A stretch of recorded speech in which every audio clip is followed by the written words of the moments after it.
Okay, everybody. So we just finished up the buyer's template. So let's dive right into the listing template. And that was record time, and I knocked that out in 27 minutes, by the way. This one's going to be even faster. So let's see if I can do this in 10 minutes. All right. So I'm going to jump right back in the beginning in case you're doing this later, but I hope you did it back to back. It's much easier. All right. So I'm jumping back into Zipforms. You've already created, you already know where to go for your templates. So let's just jump right into that.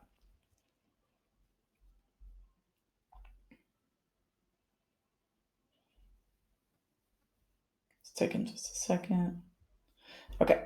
All right, here we go. So let's go over here, jump into templates.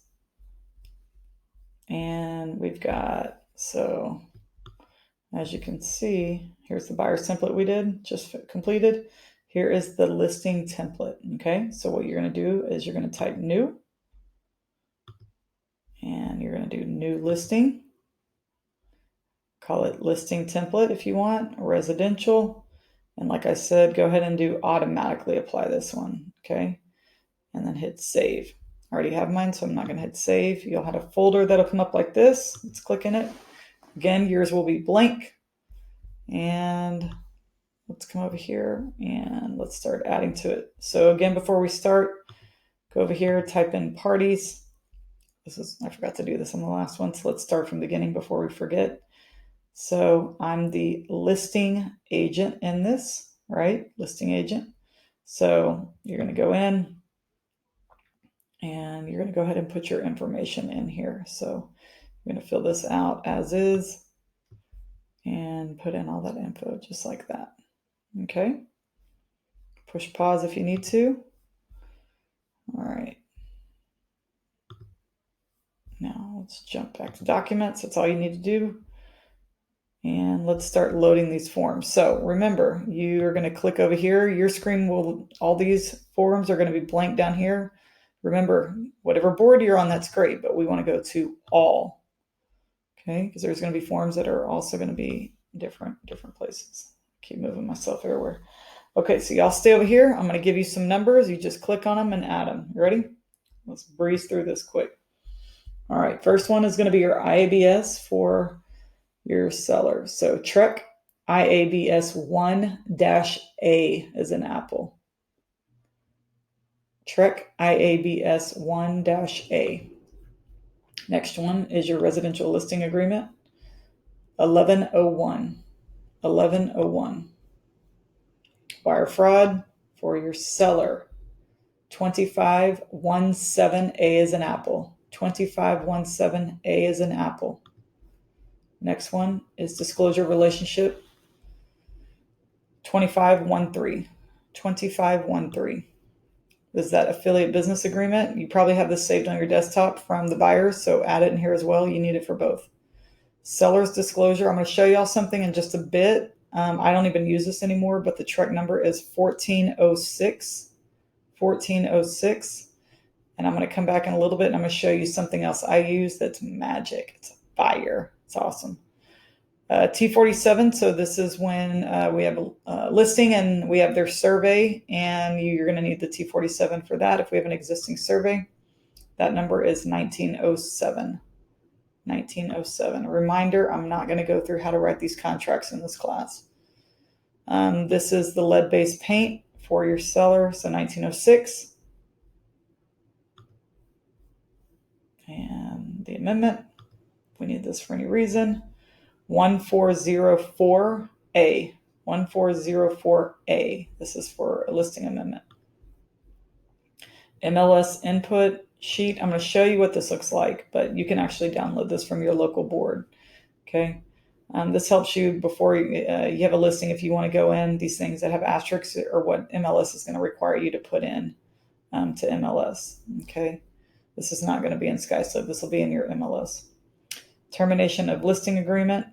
Okay, this one is 1410. Hopefully you don't ever have to do that, but sometimes you need to. So don't worry about it. It's in there. All right, let's dive right in. So yours should look just like mine. If it doesn't, rewind, go get it fixed. We're only 4 minutes in. All right, so IABS. Remember, you are going to hit pause and copy exactly as is. All right, hit pause. Okay, let's keep moving. Here is your residential listing agreement. So you're going to go ahead and put information in here. This has actually got EXP's phone number. That's actually Tony King's number, but you need to fix that in the parties. You can put your phone number here. Okay. So fill that in and just start rolling through. Again, I'm not going to tell you how to write these. Okay. Not yet. We'll do this in another class. 6%. Check this box, put 6%. So remember that's 6 to the listing agent, 6 to the buyer's agent. I'm sorry. 3 to the listing agent, 3 to the buyer's agent equals 6%. Protection period, 30 days. Some people put longer. I have 30 days. County, Bexar County, or whatever county you're listing in. Okay. Check this box. Okay. This broker will file, okay, on MLS, and check this box A. Again, I'm not going to go through these right now. Here, showing time. Okay, scheduling. Our stuff here in San Antonio is showing time. Broker is, okay, so we can put a key box. And MLS participants, 3%, non-MLS, 3%. Intermediary, remember, EXP is going to take over the world, so we want to be able to work with other EXP agents. And check all these boxes, okay? Check this. Unless it's like a flip or something like that. So, when you start, if you're new to writing contracts, you will have your mentor or your sponsor to help you, and they'll help break this down. But for the most part, go ahead and put these in so you know what to have. Okay. NA. Okay, right here, IDS, Seller's Disclosure Notice, and T47. Okay. Is not a foreign person. Okay. Put EXP Realty if it's not already there with the license number. Check this box. Your name should already be here if you filled it out in the parties. And when you do this, this will be where your signature goes. All right. Save. And remember, I didn't do it, but remember, wherever you hit save, that's where it's going to open it up next time. Okay. Let's go next. Wire fraud. 7:35. Watch, I'm still going to do this in 10 minutes. Tony King. Or just kidding. EXP. I need to go fix that in parties because it's messing up. And because we picked the right form, it's going to say sellers. Save that. Okay. All right. Let's go over here. Disclosure of relationship. Okay. So it's on this side. Remember when our buyers one, it was over here. Now it's over here. So fill that out. Next. That affiliate business agreement. Seller's disclosure. Okay. This is what it looks like. I'm going to open it. Make sure you have it in here, because sometimes you need to print it off. You have clients who aren't good with email and digital signing. You can print it off and take it to them. Again, you cannot help your clients really fill this out, and that's why I'm going to show you in a second. Seller Shield. It's amazing. Okay, T47. Again, you can ask your sponsor or mentor to help you with this info also when it's time to write contracts. And this is the lead-based paint. This is from your sellers, and you're going to just let them fill this out. Most of the time, I always ask them ahead of time these two questions, okay? And then you're going to send this over for them to sign. You can upload this stuff. They would sign here. You're going to upload this stuff into MLS. Okay. Amendment to the listing. So a lot of people, I didn't know this even existed for a while until my TC told me about it. So this would be the property. So this is kind of cool. So let's say the listing price is going to change, right? You just check this box. Your client wants to lower the price $5,000. So you can put this in here. That way they're signing it, acknowledging that y'all agreed that you were going to lower the price. They want you to do that, right? Let's say the listing date changed. Let's say you were supposed to go live on a Wednesday and they decided, never mind, I can't go live till the next Wednesday, and y'all already filled out the contract. You can fix it right here. You don't have to go and redo the whole contract, okay? Anyways, it's pretty all self-explanatory, but this is a pretty important form. And MLS input, we went over that a while ago. This is termination of a listing agreement. So if for any reason your clients do want to terminate, let's say the house has been sitting for 4 months and holidays are coming up and they want to terminate, okay, then it can be done all right here. Okay. And that's it. All right. So I have right at 10 minutes. Look at me, rock and roll. All right. Let me show you something really quick.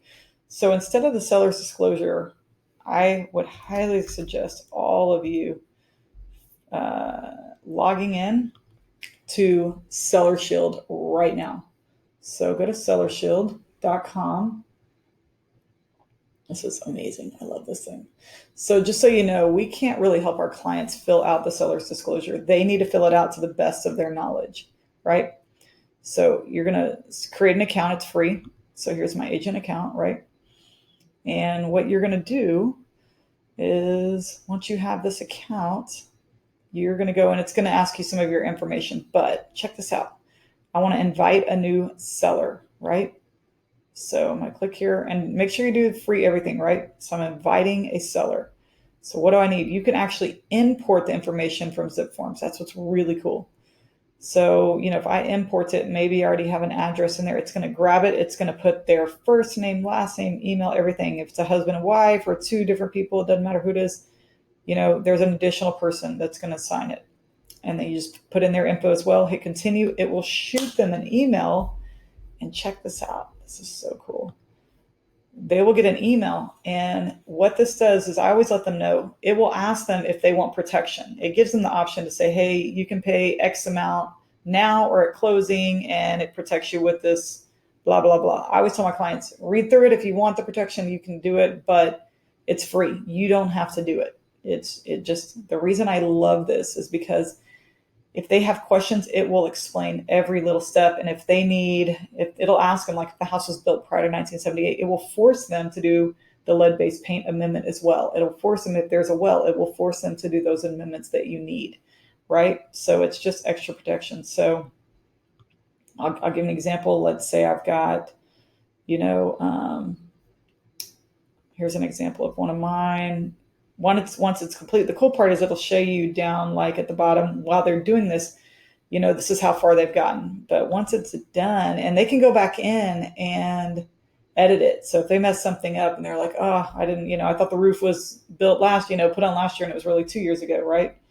So the cool part is it comes through and it's so clean, and then it's stamped at the bottom by Seller Shield. So you may have already seen this, on some of your listings, but this is kind of, what it looks like. See the Seller Shield stamp down here, but it helps walk them through all these questions. And if they have questions again, it helps them, it's totally cool. So you're not the one explaining stuff, or they're coming back later and saying, well, my agent told me to check this box and I wasn't supposed to. So now they're going to be responsible, right?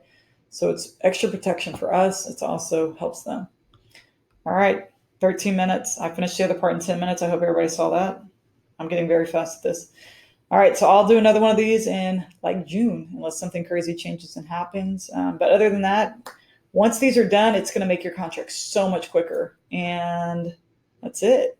All right, so if you need anything, again, reach out to either your mentor, your sponsor, or me, but reach out to all them first. And the other thing is go in the world. It's amazing. There's so many people to help you in there, especially in our broker room.